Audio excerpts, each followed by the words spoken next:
Igreja, graça e paz. É um prazer e uma alegria estar aqui com vocês nessa noite, podendo cultuar ao Senhor e também tendo a honra de ocupar aqui este lugar aqui para falar algo de Deus aos vossos corações.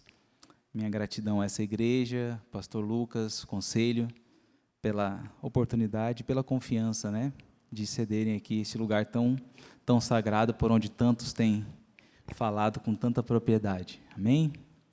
Quero que você abra comigo a palavra do Senhor, Evangelho de Mateus, capítulo 28.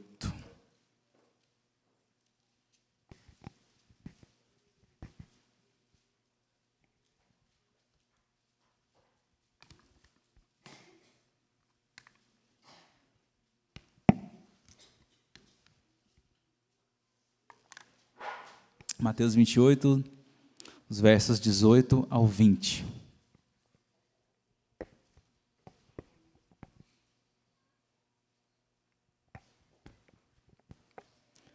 Diz assim a palavra do Senhor. Jesus, aproximando-se, falou-lhes, dizendo: Toda a autoridade me foi dada no céu e na terra. Ide, portanto, fazei discípulos de todas as nações, batizando-os em nome do Pai, do Filho e do Espírito Santo, ensinando-os a guardar todas as coisas que vos tenho ordenado. E eis que estou convosco todos os dias, até a consumação do século. Vamos orar? Pai querido, Pai amado, obrigado por este dia tão lindo, onde celebramos aqui a ressurreição do Teu Filho amado, que levou as nossas culpas pelos nossos pecados. Obrigado, Senhor, essa noite por estarmos aqui na Tua presença com liberdade para Te adorar, para engrandecer o Teu santo nome, Pai. Senhor, vamos partir agora para o momento da palavra, que nós possamos aqui, Senhor amado, ser alimentados por Ti, Senhor.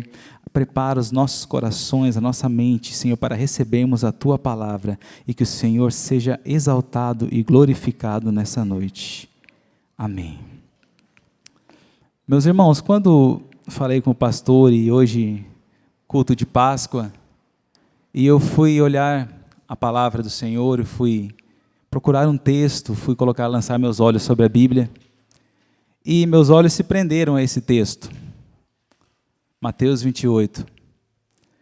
E por que falar sobre o ID, sobre a grande comissão e um dia de Páscoa?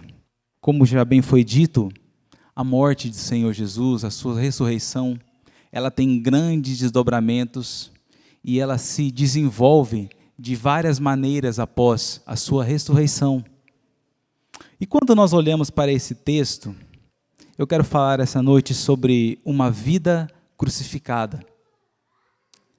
Nós vivemos dias que a humanidade, ela tem perdido a referência, ela tem perdido a identidade. Muitos buscam inspiração, muitos buscam agir, serem parecidos, serem iguais a celebridades, a atores, a atrizes. Muitos buscam uma referência de vida, muitos buscam imitar alguém, ser parecido com alguém. As pessoas têm perdido a sua identidade, têm perdido a referência de como agir, de como proceder, de como ser autênticos, porque nós vivemos em um mundo onde são proclamadas várias verdades, em um mundo de verdades totalmente relativas. E as pessoas buscam, então, se completar através dessas verdades, seguindo pessoas, seguindo tendências, seguindo atitudes, seguindo modas, seguindo o modo de agir, o modus operandi que esse mundo oferece. E as pessoas buscam isso, buscam ser parecidos com alguém, Porque elas tentam de alguma forma, de alguma maneira, acalmar os seus corações, sossegar as suas inquietações, abrandar a sua ansiedade, os seus temores, nos dias difíceis que vivemos. Elas tentam preencher os seus vazios, tentando ser parecidos com alguém. Elas tentam se espelhar em alguém. E elas buscam referências que o mundo oferece, referências que a televisão, que a mídia oferece. E quando as pessoas buscam isso de uma maneira desesperada, elas vão o quê? Cada vez mais mergulhando no pecado, cada vez mais se afundando na sua ansiedade, na sua depressão, porque isso não oferece nada em resposta ao que elas desejam. Isso não muda nada na vida delas, porque elas tentam se parecer, mas elas não conseguem. Elas tentam ser iguais e não acham maneira para isso. Então o que vem como resposta é mais tristeza, é mais incerteza, é mais insegurança, é mais vazio, é mais ansiedade, mais depressão. E quando nós olhamos para esse texto da palavra do Senhor, Jesus está falando aqui para eles fazerem discípulos. Eu creio que essa igreja já ouviu muito sobre esse texto. É uma igreja com amor missionário. E quando nós olhamos aqui, verso 18, Jesus fala o seguinte: Jesus, aproximando-se, falou-lhes dizendo: toda a autoridade me foi dada no céu e na terra. A autoridade de Jesus, ela já havia sido muito enfatizada antes. Quando nós lançamos os olhos sobre aqui o Evangelho de Mateus, nós vemos Jesus falando já sobre essa autoridade. Mateus relatando essa autoridade do Senhor. Lá em Mateus 7:28, quando Jesus acabou de proferir essas palavras, estavam as multidões maravilhadas da sua doutrina, porque ele ensinava como quem tem autoridade, e não como os escribas. Então Jesus tinha autoridade para ensinar. Mateus 10:1, o texto fala o seguinte: tendo chamado seus 12 discípulos, deu-lhes Jesus autoridade sobre espíritos imundos, para os expelir e para curar toda sorte de doenças e enfermidades. Jesus tinha autoridade para curar, para expulsar os demônios, para libertar de toda enfermidade. Mateus 9:6 fala o seguinte: ora, para que saibais que o Filho do Homem tem sobre a terra autoridade para perdoar pecados. Disse então ao paralítico: levanta-te, toma o teu leito e vai para a tua casa. Jesus tinha autoridade para perdoar pecados. Então, quando nós olhamos para esse texto aqui, por que Jesus diz isso? Por que ele fala que toda a autoridade lhe foi dada, lhe foi concedida? Para isso, nós lançamos os olhos para os versos 16 e 17, que diz o seguinte: seguiram os 11 discípulos para a Galileia, para o monte que Jesus lhes designara. E quando o viram, o adoraram, mas alguns duvidaram. Alguns duvidaram. Hoje de manhã o pastor trouxe uma palavra falando de Tomé, da incredulidade. E aqui quando Jesus está falando com os seus discípulos, o texto relata que alguns o viram e o adoraram, mas alguns dos discípulos que estavam ali duvidaram. Do que eles duvidaram? Afinal, Jesus estava dizendo: toda a autoridade me foi dada. Isso vindo de alguém que acabara de ser crucificado, açoitado, humilhado, cuspido, zombado, ridicularizado. Alguém que tinha passado pela maior humilhação, pela maior vergonha, que era a morte de cruz, estava dizendo: eu tenho toda a autoridade. Como que alguém assim tem autoridade? Alguns duvidaram: peraí, é esse Jesus mesmo? É aquele que morreu? Como ele tem autoridade? Essa autoridade que Jesus mostra, essa autoridade que Jesus menciona, está dizendo que ele agora terminou o que ele veio fazer aqui na terra. E ele agora começa a utilizar a sua autoridade, começa a utilizar o seu poder para perdoar os pecados através da sua morte. A sua autoridade como mediador. Ele está falando da sua autoridade aqui para dar aqui o pontapé inicial, o ponto de partida, a proclamação do evangelho da cruz. O evangelho da salvação, de alguém que morreu para salvar, de alguém que morreu para perdoar pecados. Jesus também está mostrando a sua autoridade sobre a morte. Alguns tinham presenciado Jesus ressuscitar a Lázaro, o filho da viúva. Mas agora Jesus está mostrando de forma experimental que Ele mesmo não tem apenas poder para ressuscitar pessoas, mas Ele mesmo tem total autonomia e autoridade sobre a morte. Ele tem autoridade, Ele ressurge, Ele vem com todo o poder, com toda a autoridade e vence a morte. O texto que nós lemos fala da grande comissão, fala do ID. Agora, por que esse texto? Por que esse ID hoje? Qual o resultado? O mundo ensina que nossos heróis sempre precisam vencer no final. Todo filme, você quando vai assistir um filme de super-herói, quando você vai assistir ali uma série, um filme, você espera que o herói vá lá, ele até passa por aquelas dificuldades, passa ali por alguns perrengues, mas ele no final ele vence ali o vilão e acaba o filme, sucesso. O herói sempre vence no final. Só que Jesus aparentemente tinha sofrido uma derrota. Para aqueles que estavam vendo ele e ouvindo, ele tinha sido derrotado, ele tinha morrido. Jesus aparentemente, a imagem, ele mostra uma imagem de um herói diferente do que eles esperavam. Quando eles esperavam o Messias, a ideia de herói que eles tinham não era de alguém, de um Salvador, que viesse ser morto e subjugado pelos romanos. Mas eles tinham a ideia de um Salvador que viesse libertá-los do jugo romano, que viesse para acabar com toda a opressão. E quando nós olhamos para o Senhor, Ele vem de uma maneira diferente. Ele não vem na mesma ideia que o povo tinha. Ele não veio lutar com armas humanas, Ele não veio lutar com forças humanas, Ele não veio livrar o homem dos problemas terrenos, Ele não veio livrar o homem das dificuldades, não veio livrar o homem dos dias difíceis que eles podem passar.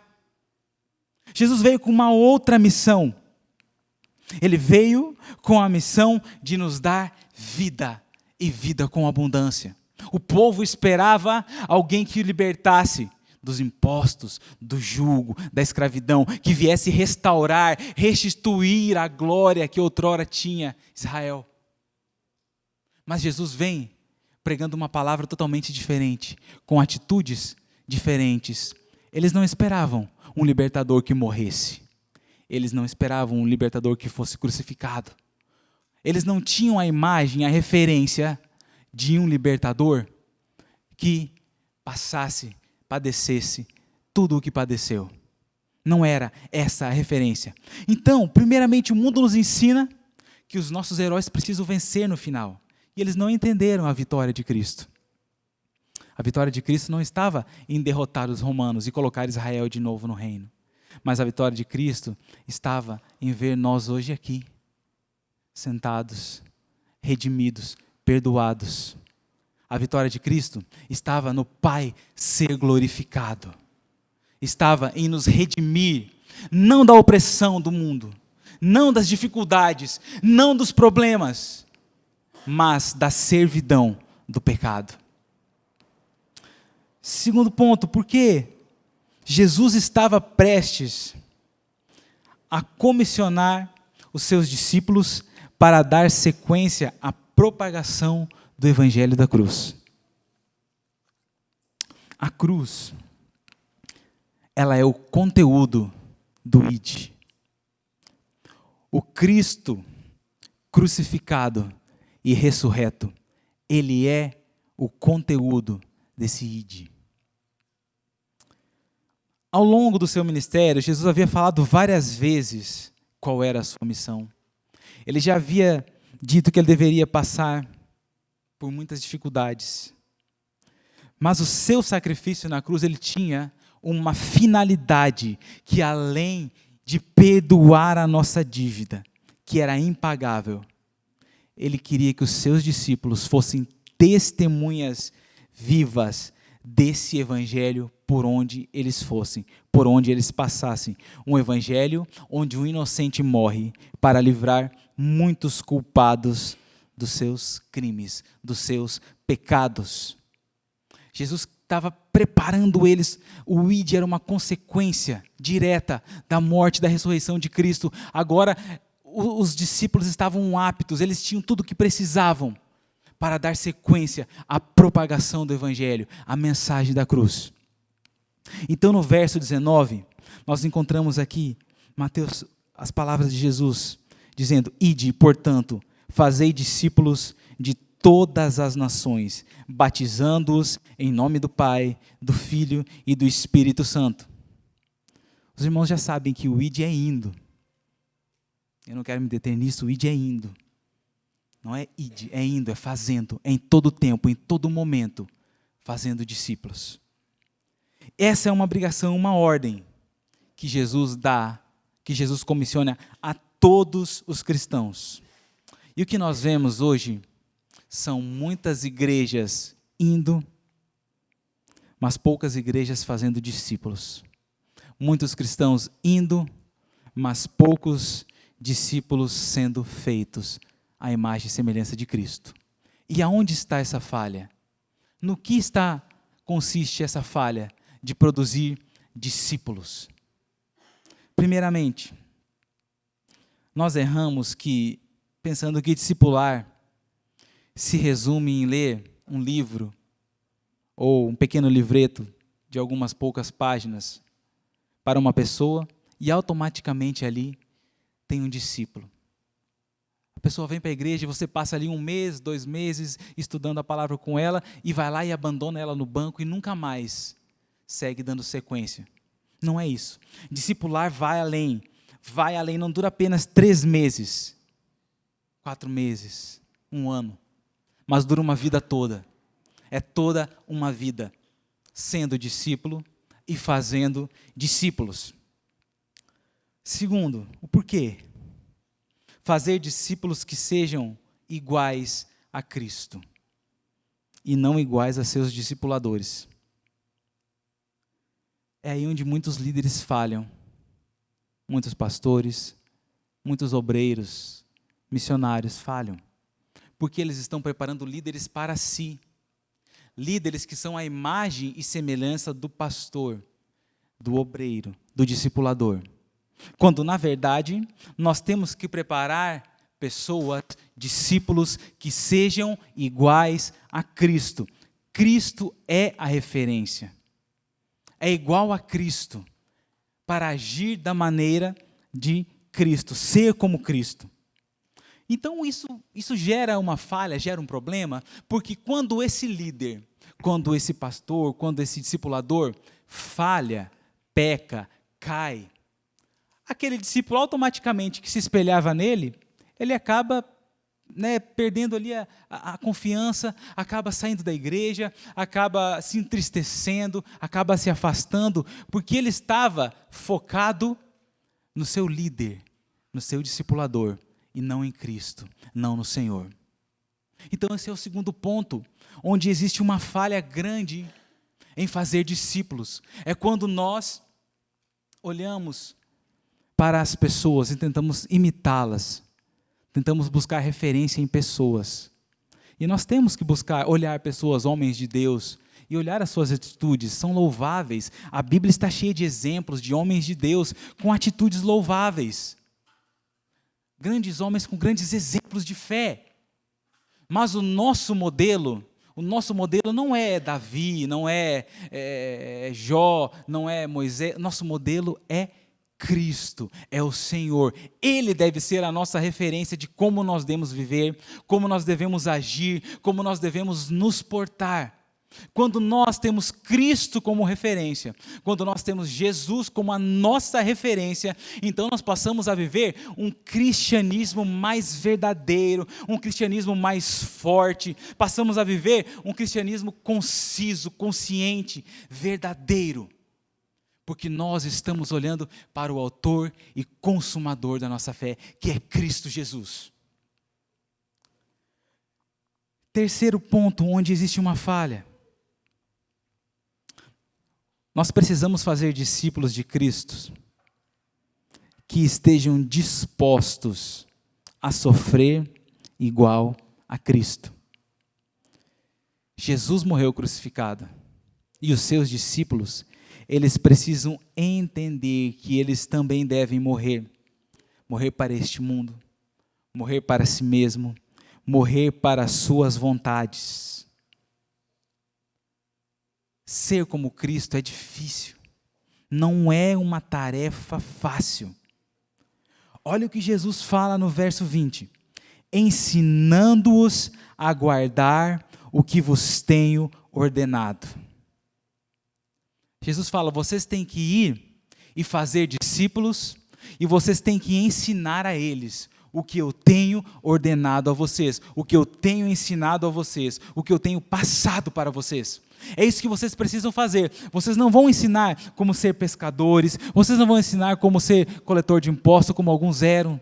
Vocês não vão ensinar as suas habilidades físicas, terrenas. Vocês vão ensinar a ser como eu sou, a agir como eu agi. É isso que Jesus pede. E alguns dos seus ensinamentos são difíceis para nós. Jesus fala o quê? Se alguém quiser vir após mim, faça o quê? Negue-se a si mesmo, tome a sua cruz e siga. Se alguém quiser salvar a sua vida, perdê-la-á. E quem perder a vida por minha causa, achá-la-á.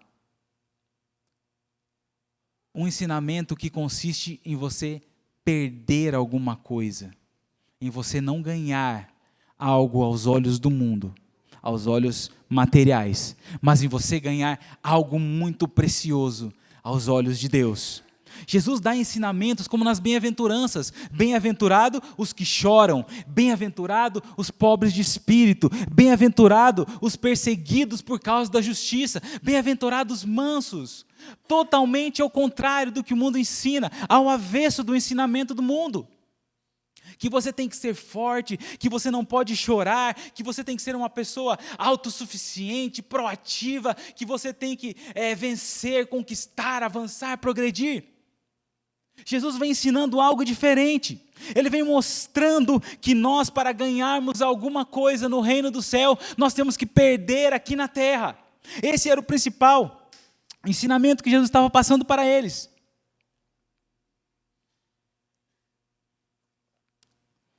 E servir a Jesus vai exigir que nós guardemos todos os seus ensinamentos, todos os seus mandamentos.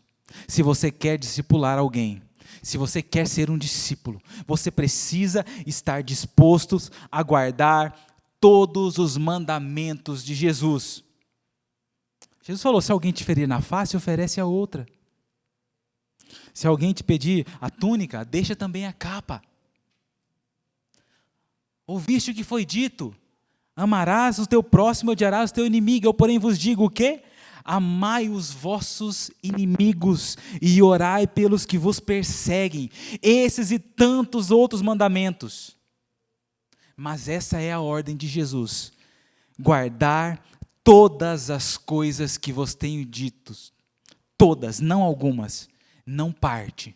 Não alguns ensinamentos. Não aqueles que me convêm. Não aqueles que me trazem algum tipo de satisfação, não aqueles que me trazem algum tipo de bem-estar ou que são favoráveis a mim, mas todos, até aqueles em que eu tenho que chorar para cumprir, até aqueles que eu tenho que abrir mão para cumprir. Ser um discípulo de Jesus vai exigir que você renuncie às suas vontades, que você crucifique a sua carne. O apóstolo Paulo vai dizer lá em Gálatas o quê? Já estou crucificado com Cristo, logo não sou mais eu quem vive, mas Cristo é quem vive em mim. para ser um discípulo de Jesus, você vai precisar entender que nem sempre a sua vontade vai prevalecer. Nem sempre aquilo que você mais quer é aquilo que vai acontecer. Os teus desejos, as tuas vontades. Muitas vezes você vai olhar e falar, poxa, eu queria tanto, eu precisava tanto, eu necessito tanto disso. Mas você por muitas vezes vai ter que abrir mão do seu conforto, abrir mão de oportunidades, abrir mão de ganhos financeiros, abrir mão de lucros, abrir mão de momentos de prazer, de momentos de satisfação, de certas companhias, de certas atitudes. Ser igual a Jesus nos custa. A salvação não nos custa nada. Foi Cristo quem nos salvou, pela graça. Agora, você viver uma vida de santidade, de santificação, para ser igual a Cristo, vai te custar. Não vai ser fácil. Não vai ser fácil, porque a todo momento você vai precisar andar na contramão do mundo. A todo momento você vai entrar em choque. A todo momento a sua realidade do cristianismo vai ser confrontada com a realidade do local que você vive, com a realidade da empresa que você trabalha, com a realidade dos teus amigos, com a realidade daquilo que você tem como ideal de vida. Por muitas vezes isso precisará ser confrontado e você precisará crucificar isso.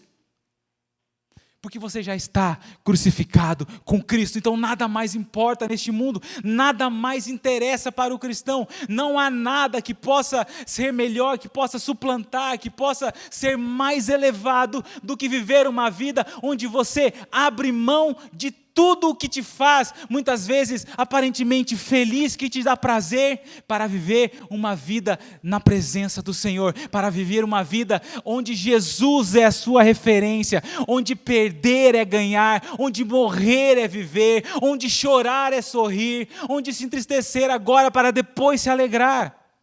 E não é fácil vivermos isso, não é fácil vivermos uma vida dessa maneira. Às vezes parece utópico e triunfalista eu dizer, você precisa se negar a si mesmo, você precisa diminuir. Às vezes a gente canta até canções que falam que eu diminua, que o Senhor apareça, que o Senhor cresça. Mas quando vamos realmente viver isso na nossa vida, parece difícil. Não tem a mesma pegada, não tem a mesma consistência do falar, do expressar, com muitas vezes aquilo que nós vivemos na realidade do nosso dia a dia. Muitas vezes falamos, muitas vezes até entendemos essas situações, mas não queremos aceitar, porque é difícil para nós abrir mão de muitas coisas. E nós falamos que amamos a Deus, nós professamos todos os dias que amamos a Jesus, mas sabe onde está o limite muitas vezes desse amor? O limite desse amor muitas vezes está naquilo que me satisfaz. Eu amo o Senhor, eu amo a Cristo, eu sou um discípulo de Jesus, mas até chegar naquele ponto que eu tenho que renunciar a algo que me satisfaz, que eu tenho que abandonar algo que me dá prazer, algo que é caro para mim. Então o nosso amor muitas vezes é limitado a atitudes, limitado a coisas, a situações, limitado àquilo que nos traz alegria, até mesmo as nossas referências, os ídolos que criamos. Nós limitamos esse amor, na maioria das vezes, porque abrir mão dói, ser crucificado dói. E se você quer ser um discípulo de Cristo, você precisa viver uma vida crucificada, uma vida de renúncia. E não é fácil renunciar, ninguém gosta.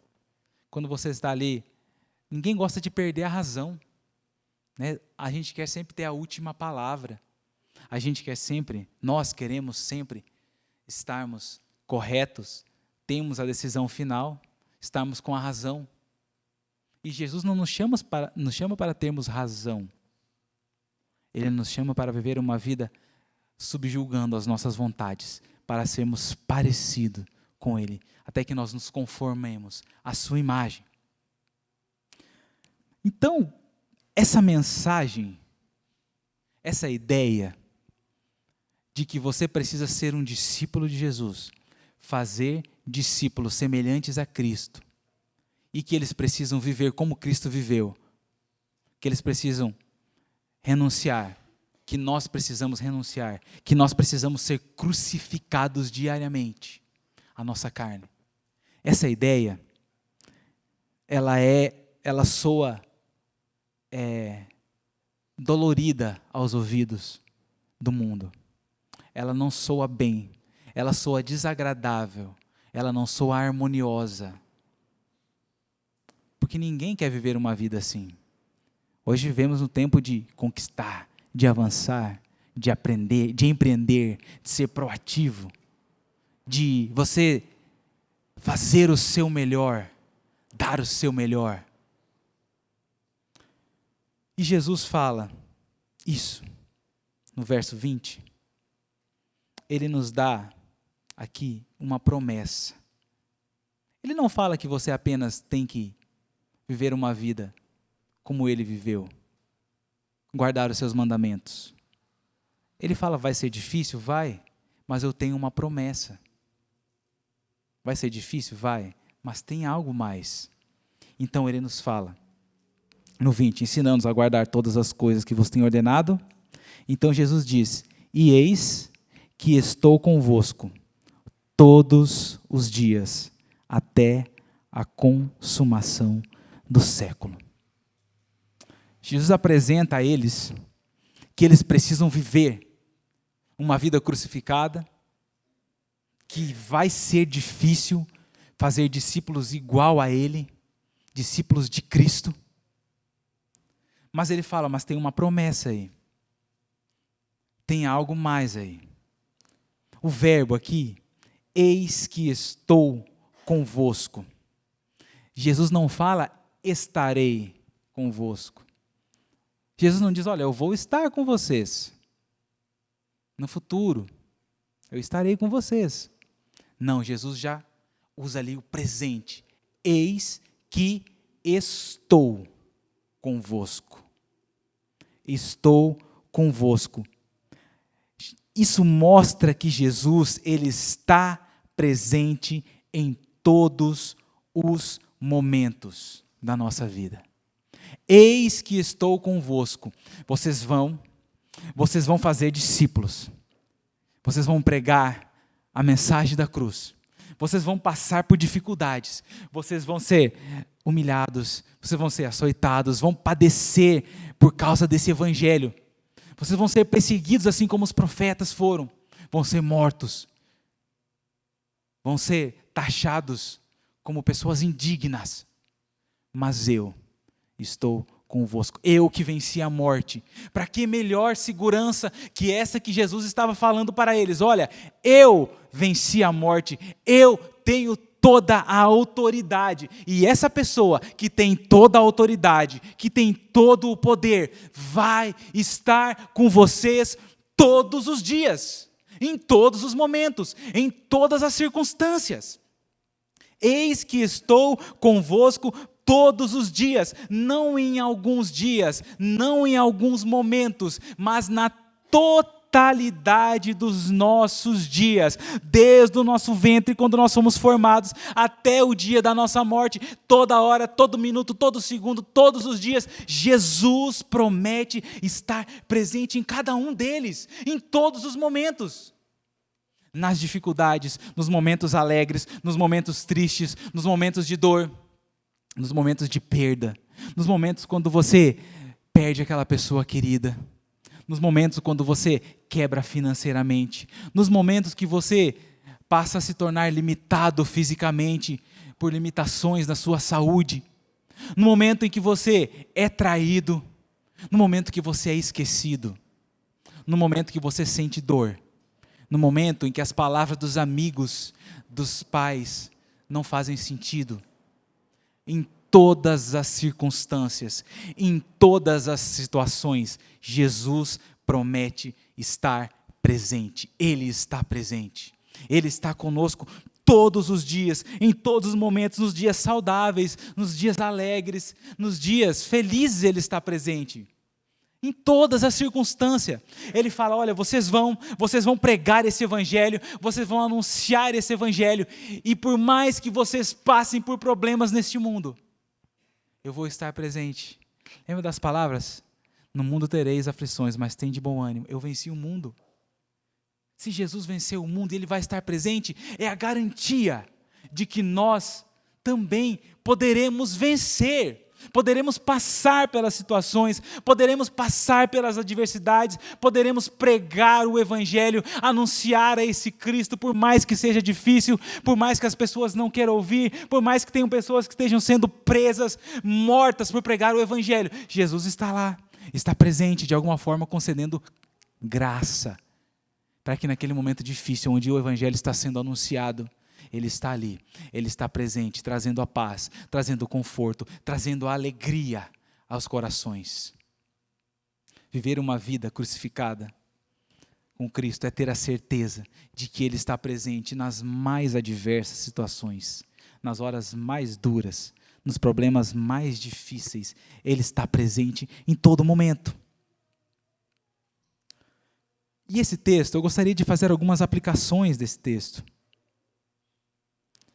Primeiramente, esse texto, ele deve nos dar segurança em ser um discípulo de Jesus, em discipular, em cumprir a ordenança da grande comissão. Por quê?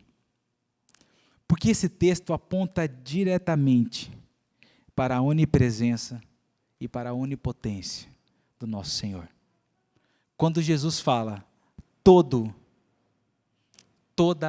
a autoridade foi-me dada. Está falando de poder, de todo o poder, de toda a autoridade. Jesus tem todo o poder. Esse texto aponta para a onipresença.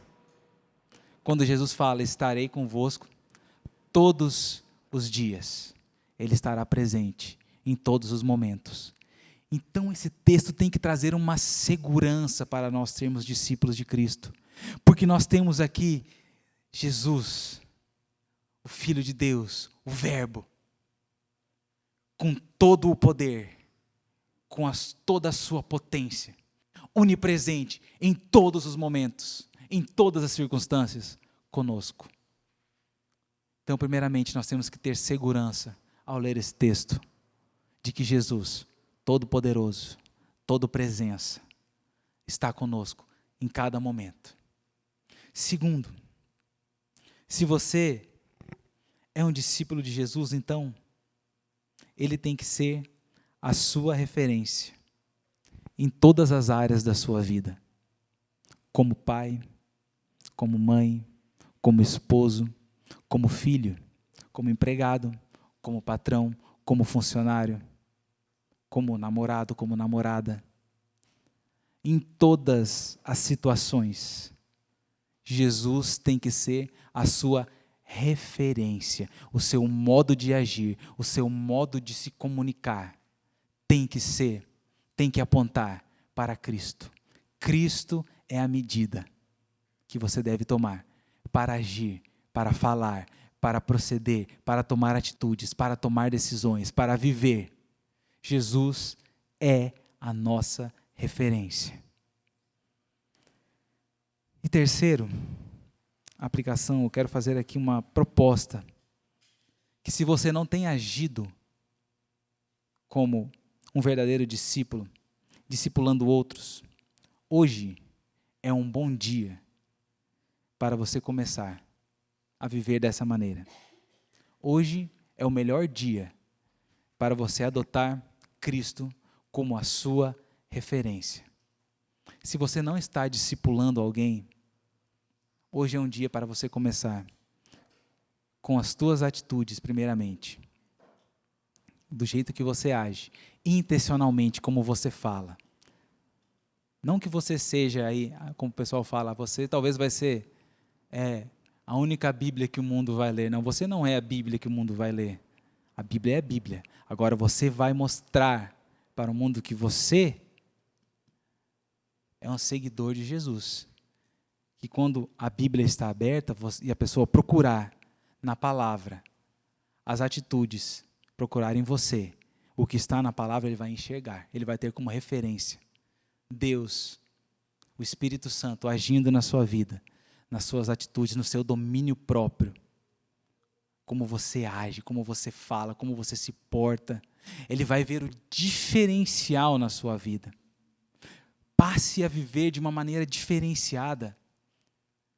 Nos momentos difíceis que a gente tem a tendência de explodir, que a gente tem aquela tendência de extravasar, aconteceu uma situação ruim lá no serviço, aconteceu uma situação ruim lá no ciclo de amizade, na escola, e você, ao invés de explodir, colocar para fora a sua humanidade ali, o velho Adão, experimente usar o domínio próprio e agir totalmente ao avesso do que o seu coração propôs.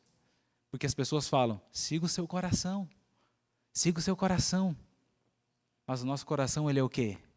Ele é enganoso e o quê? Desesperadamente corrupto. Então não siga o seu coração, mas siga a palavra. Siga o Espírito Santo de Deus e peça a Ele domínio, peça a Ele graça para você ser um discípulo, peça a Ele força para nos momentos difíceis você conseguir manter o Evangelho da cruz, do Cristo crucificado, do Cristo que negou a si mesmo, do Cristo que não teve por usurpação ser igual ao Pai, mas assumindo a nossa forma, veio e morreu uma morte de cruz. Que nós possamos buscar diariamente ter isso em nossa vida, ter esse sentimento de agir de uma maneira contrária ao que o mundo dita como o certo. E agimos conforme o nosso Senhor age, conforme Ele é, conforme a sua vontade, conforme a sua palavra, conforme aquilo que Ele nos propôs, quando Ele disse, ide por todo mundo e fazei discípulos. Amém? Que Deus abençoe a sua vida, que Deus abençoe você, que você possa iniciar essa semana sendo um discípulo em todos os momentos. Ao acabar o culto já você sai agindo como um discípulo, ao chegar em casa, agindo como um discípulo. Se no caminho para casa tomar uma fechada ali na esquina, agindo como discípulo. Chegar em casa e tiver acabado a energia, não murmure, ou sei lá, a comida não esqueceu de aprontar a janta. Veja como uma coisa boa. Veja que você tem aflições todos os dias, mas você tem Jesus a todo momento para te fortalecer. Amém? Deus abençoe, pastor.